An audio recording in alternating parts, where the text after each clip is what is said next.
Hello, hello. This is Apostle Ron C. Hill, and I'm the pastor of the Love and Unity Christian Fellowship of Compton, California. And this is the Food for Your Soul broadcast that's aired Monday through Friday at this time. As you can see, I have a guest with me today in the person of Hillel Newman. Did I pronounce it correctly? Yes. Hillel, okay. Newman, he is the Consulate General of Israel in Los Angeles. And he's a new friend of mine. We've done some work together here in Southern California. They have provided foodstuffs and other services for the city of Compton.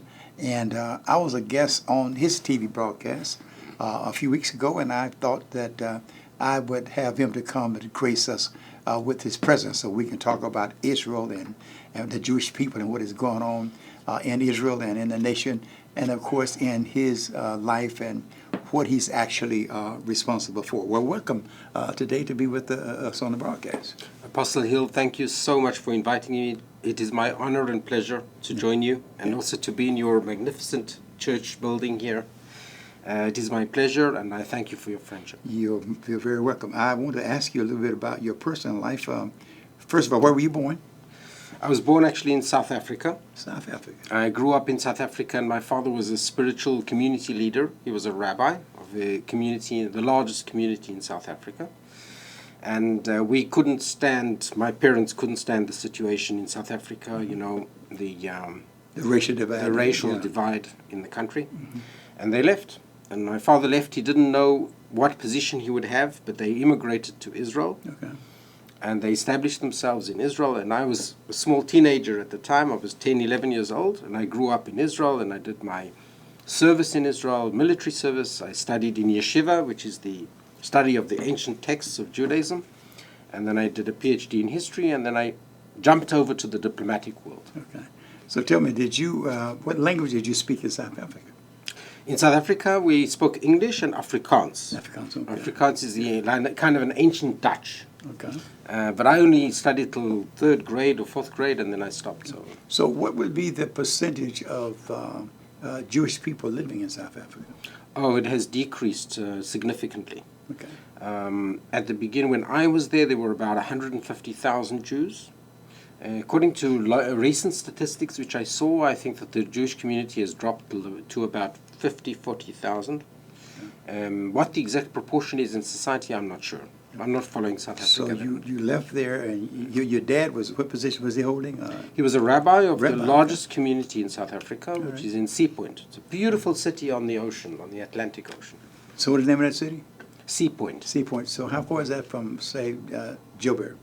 It's about 1,000 miles. Oh, a long way from Joburg, yeah. Yes, yeah. It's on the coast. Sea Point is on the coast. On the coast, Johannesburg is an inner city. Okay. I had the pleasure of being in South Africa some years ago in Johannesburg and some of the other surrounding cities. It was quite interesting. So you moved from there. Now, were you speaking Hebrew in South Africa? No. Till you learned Hebrew after you got to Israel? Yes. Okay, so what city were you in Israel? Tel Aviv or Jerusalem? We established ourselves in Netanya. Netanya is a coastal city. It's actually a beautiful coastal city. You're on the beach, wonderful beaches, and we grew up there. A lot of South Africans lived in Netanya. Okay. So we joined the South African Anglo-Saxon community. Okay. And my father was a rabbi in Netanya, and then he got a position with the chief rabbi of Israel, and he worked in the conversion. So what does that mean? He had a special institution was set up by the chief rabbi of Israel in order to convert those who want to convert from other faiths to Judaism. So now, when I was in Israel, I was blessed to meet the, what do you call him? The nephew, what position you call that? The president? Prime Minister? The Prime Minister. Prime Minister of Israel. Had a chance to go to his office and meet Netanyahu. Very fine man. I was on a trip with, help me with his name, Pastor Hagee? Pastor John Hagee. Yeah. Pastor John Hagee, I was on a trip with him, and he allowed me to go in with him to meet the Prime Minister, and that was quite interesting. The food was delicious, and it was quite a trip to go to Israel. But I noticed something in Israel. I noticed some of the men had this hair. They grow down the side of their head and curl up. Now, what's the significance of that? Sure. That's called peyot.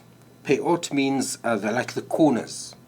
Now, there's a verse in the Bible which says that those that are very fearful of God will grow their peot, will grow their side locks, we Okay. call it sometimes.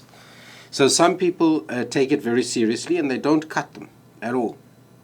Show their fear of God. I noticed, okay. So there are different levels of how much you keep this. Some people keep it and they never cut their side locks. The ultra-religious in So Israel. it's an expression of their commitment to God. Yes. Okay, yeah. Yes. And also was blessed by going to the Wailing Wall, and I stuck a couple of prayer requests in the wall, and Yes. and the man was bowing at the wall praying. So that was quite interesting. So, Yeah. so now, what is the state of Israel right now? I mean, politically, socially, how would you assess Israel right now? Well, Israel is, thank God, very strong.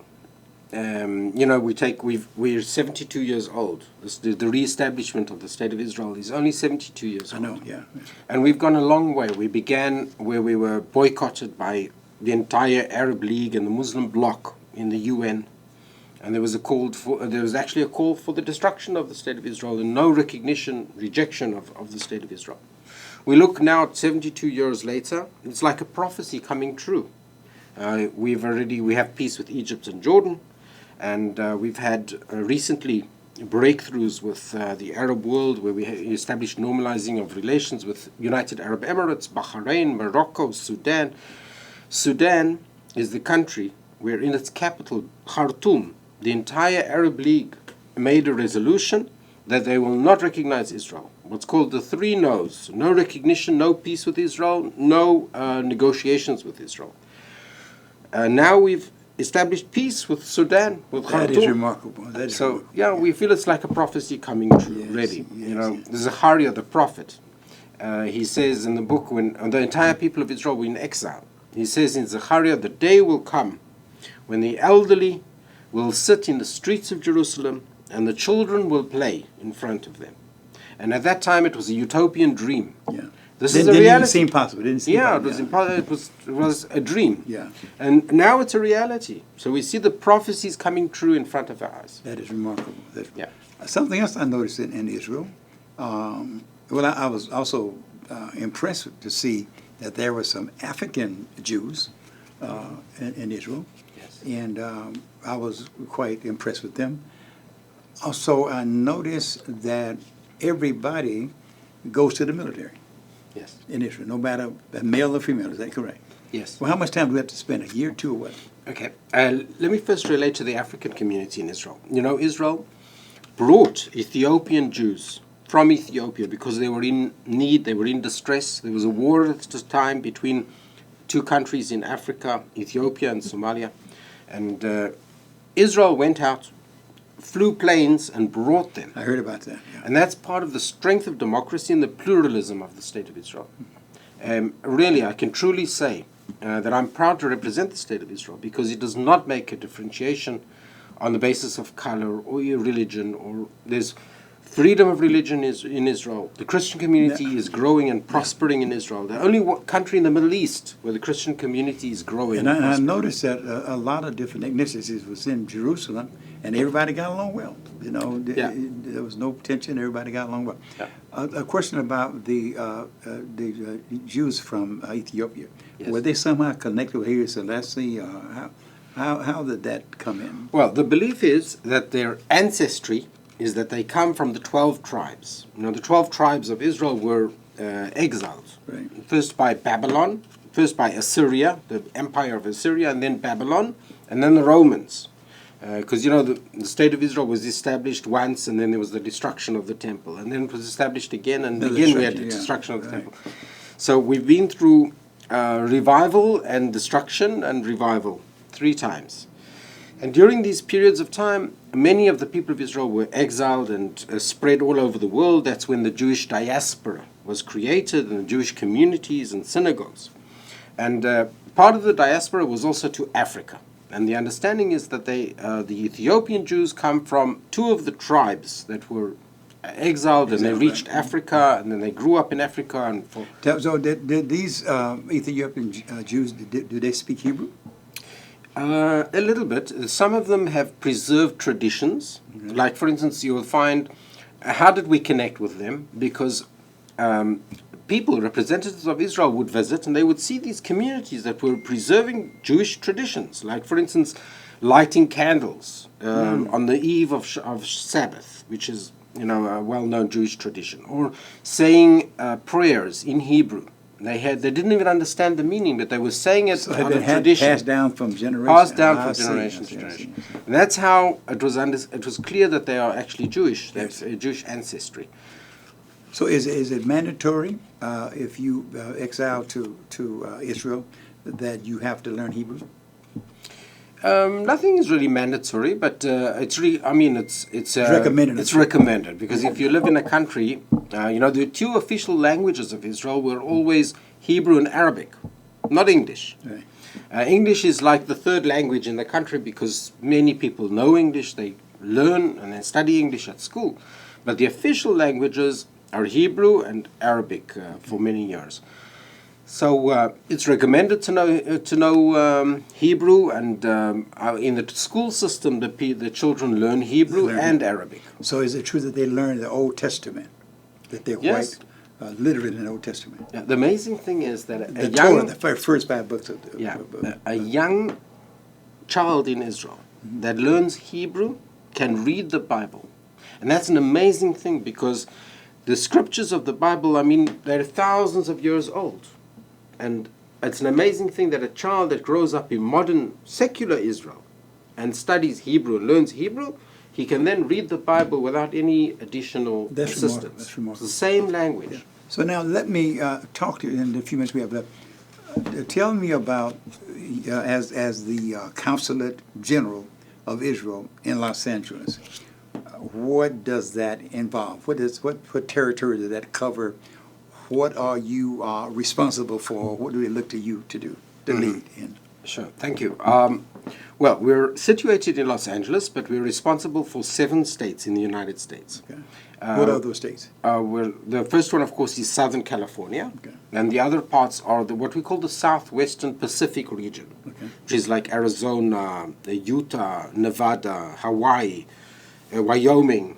Those are the countries that we're responsible to until Mexico. Yeah.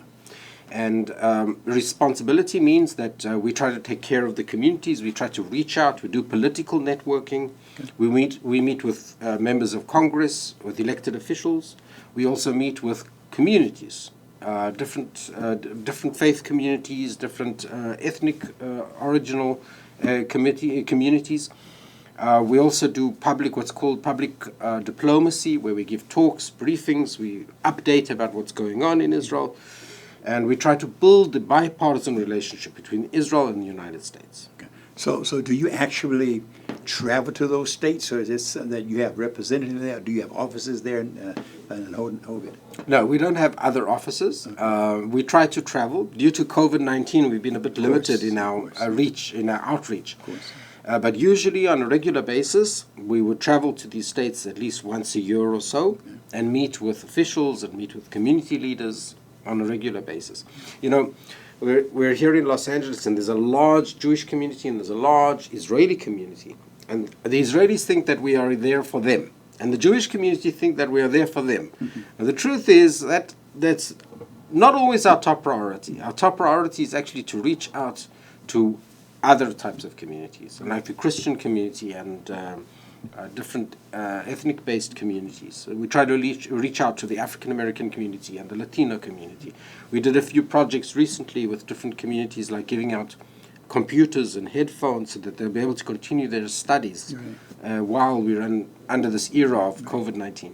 Yeah. Well, tell me, I'm just reading and observing, I came to understand that there is a difference in the commitment of, how should I say, the Jews that live in America, mm-hmm. the Jews that live in Israel. Mm-hmm. Is there a bond with them, or is there some kind of a divide? Or just talk to us about that.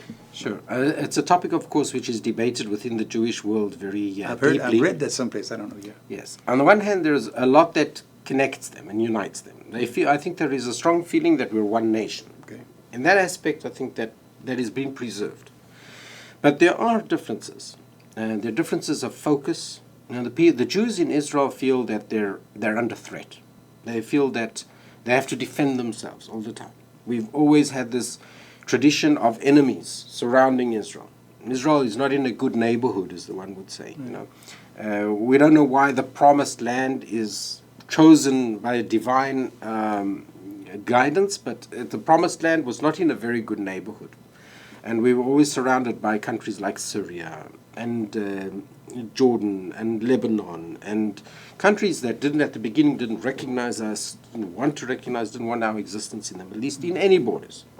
So the Jews in Israel grew up with a feeling of they have to defend themselves, they have to stand for their right to exist. And also the impact of the Holocaust. That they have to preserve the safe haven for the Jews so that whenever there is a risk of their lives, they have a safe haven.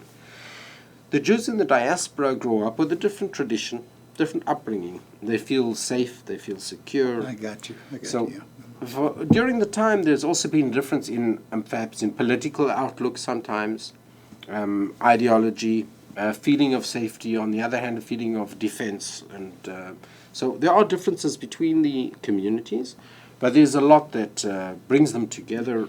So it's kind of like one community feels that they're under intense pressure all the time, Yes. but the other community is in a peaceful environment. Yes. Would that identify what's going on? Yes, and it changes a mindset. Yeah, I'm sure it It does. changes Sure a it does, mindset, sure. Although there is anti-Semitism in the United States and Europe and other Yes. places, and sometimes the Jews do feel oppressed, like other communities, like Right. even the African-American community, which goes through severe oppression and discrimination. We stand together Yes. with that community against the oppression and against racism. Yes. But the Jewish community also suffers. And the Jewish community suffers anti-Semitism and attacks against them because they're Jews or because they support the state of Israel. So there is some kind of discrimination. But still, if you think of where are lives of Jews in jeopardy, it's more in the state of Israel, because there's still many countries that want to destroy Israel. Yes. You take Iran, for instance. Iran, which used to be a friend of Israel, once the Islamic Revolution took over in 1979, they declared Israel as an enemy, and they declared that their intention is to annihilate the state of Israel. You don't have that with other countries. I understand. Yeah, I notice in Israel, when you go to different public places, you see the automatic weapons everywhere, and you kind of get used to it. But actually, I felt safer by seeing the automatic weapons around with the soldiers and that sort of thing. So now, in the future, how do you see Israel bonding with the African American community? Because as you know, as you just spoke a moment ago about the racial tension that Black Americans face all the time. Just recently, we observed that in Great Britain, there's a racial divide, and it seemed like it may be worldwide. But I'm reminded of during the lifetime of Dr. Martin Luther King that there were rabbis who actually marched with him, and I understand that one of the young men that were murdered in the South, that one of them were a Jewish young man. So there's always been that connection and that common bond with Jewish people and African Americans. So could I speak to that? Tell you, the Jewish people have grown up on a tradition. I think every Christian also knows this. You just read the Bible, you know the history of the development of Judaism and Christianity. You know that the Jewish people of Israel grew up with this feeling of tradition that we went through slavery. And that's part of our tradition of the period of time in Egypt when Moses came and then took the people of Israel out of Egypt and brought them to the promised land. That's part of the Bible. And the Bible even states then that the Jews should every Friday night and Saturday, which is the Sabbath, should stand and say what's called Kiddush, which is a sanctifying of the day, and mention the fact that we went through this period of slavery in Egypt. That's amazing. Yes, and that's a tradition of the people of Israel, and what is it? The intention is that we should always be against any kind of oppression and any kind of discrimination and slavery. And I think for that reason, it's built into the tradition of the Jewish people, and they stood with Dr. Martin Luther King Jr., and they marched together with him. They did. And that's one thing I must say that I really appreciate about the Jewish people, the Jewish religion, how you have so many traditions that keep you conscious about your past. so that it will never happen again. That the Holocaust will never happen again, because you watch with that and you talk about that. And sometimes in the black community, it would appear that there are those who would like for us to forget about slavery, forget about the lynchings and the hangings and the flogging and the dividing of families and all of the terrible situation that blacks went through in the South and across America during that period of time in the history of America. And I think it's important for us to remember that. That should be something that we make sure we pass on to our children, to make sure they know what we came through, so that they would be aware of the fact that God has done a great thing in our lives, but also be vigilant and watch that it doesn't happen again. I agree with you 100%. Yeah. Part of your heritage and part of who you are is also what you were. Right. Your roots and your history will also build your future. Right. And those that don't have an awareness of their identity and their roots and their history and their heritage, unfortunately may be lost completely. Yes. Because they lose their way. So it's like a tree. We look at it as a tree with deep roots. And the deeper the roots are, the more the tree grows Right. and flourishes. As a support. Yes. Yeah. So the roots are our history. Where do we come from? Yes. And the Jewish nation preserves this memory in different festivals and different acts and ceremonial acts. And the Christian faith also. And I think that it's important for also the African American community Right. to remember. You know, some people like to think only about the good things and forget the bad. We don't believe in that. We believe that you should know the facts, you should know what happened, the good and the bad. The good and the bad, right. And you appreciate the fact that through divine guidance or through self-assurance and reliance, you have managed to prevail. But don't take anything for granted. You never know. I agree wholeheartedly. Now, a tradition I'd like to ask you about. Talk to us about a Seder. Is it a Seder? Am I pronouncing it correctly? A Seder meal? Yes. What does that tradition? What does that represent? Yes, on Passover, which is actually coming very soon, we will celebrate Passover this year, 2021, in the latter part of March. And a part of the Passover celebration is that the family comes together and sits around a table and remembers the slavery in Egypt and the fact that the divine guidance took us out of Egypt and brought us to the promised land of Israel and gave us the Bible, which is the Judeo-Christian heritage. So this is all celebrated in the evening of Passover, and that's called Seder Pesach. Seder means order. Okay. That's the literal meaning of the Oh, word. okay. Remarkably, at the present time in our Bible study, I'm going through a study of the life of Moses. And it's quite interesting to see how God dealt with him and how God spoke to him and directed him to go back to Egypt and to lead the Jewish people out of bondage. It's a great, great story, and I'm enjoying reading it again and of course, teaching to the people that I pastor. I see at times about what would you like to say to people about the Jewish lifestyle of the Jewish people in America and across the nation? What would you like to tell people about Jews? Well, just in relation to Moses, I can't let this pass, and I'd just like to mention one thing about Moses, which I think is not known, is that he married an African woman. Yes, he did. And he came under attack because of it as well. Yes, he was From attacked by his own sister. And brother, yeah. And he said, and then God came out and said, that's correct. And that's part of, again, the heritage of the Judeo-Christian heritage. Absolutely. Sorry, you asked about what what would you like to tell people about Jewish people that maybe they don't know? Well, I think what's important to know about the Jewish people and Israel is that it's a tremendously pluralistic society. Okay. Every opinion is tolerated. You know, people think perhaps that the people of Israel have one opinion. We're one of the most open societies. Where our strength is through the tolerism of so many opinions. You know, the joke is about Israelis, that they have 3 opinions. Each Israeli has 3 opinions, and he doesn't agree with any of them. That's our heritage, and that's part of that's our strength, really. Right. And we're surrounded in a very difficult neighborhood of regimes where people do not have freedom of thought and do not have freedom of worship. And that's the surrounding. It's like an island in the jungle. And so we have this heritage, and we've managed to keep it strong. And thank God we have not only survived but prospered. Yeah, well, the Bible is very clear that the Jewish people are God's chosen people.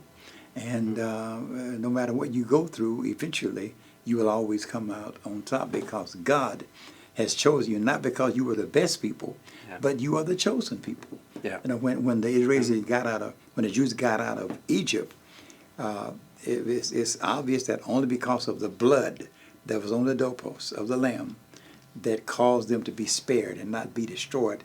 The night of the Passover, when the death angel came over, Yes. they didn't die because of the blood of the Lamb that was on the doorpost. It wasn't that they were so holy or righteous, but because God has chosen you. So you are part of the chosen. Now I'm a part of the chosen as well, because I've come through the blood of Jesus Christ, and I'm a part. I'm a Jew in the spirit of God. Again, I see my time is up. Thank you so much for viewing today. I hope you've enjoyed our conversation. I could have just gone on and on and on and talk to my dear friend. I trust that you've enjoyed what you've heard today. And let me encourage all of you. Make sure you ask God to give you the right spirit towards all people, especially the Jewish people today. The Jewish people have come under extreme attack from a lot of sources, but they have survived it, again, because I believe that they are God's chosen people. And since they are, we Christians ought to be praying for them, praying that God will touch their lives, and someday, according to the scriptures, they will accept Christ as their Savior. We don't know when that's going to happen, but we believe that it's going to happen. But in the meantime, I would ask you to pray for the Jewish people, do all you can to support them, but to be with them, to let them know that we love them because we love God just like they do. Again, thank you for tuning in. And remember, we'll be back here same time on tomorrow, and asking you to be a supporter of this broadcast.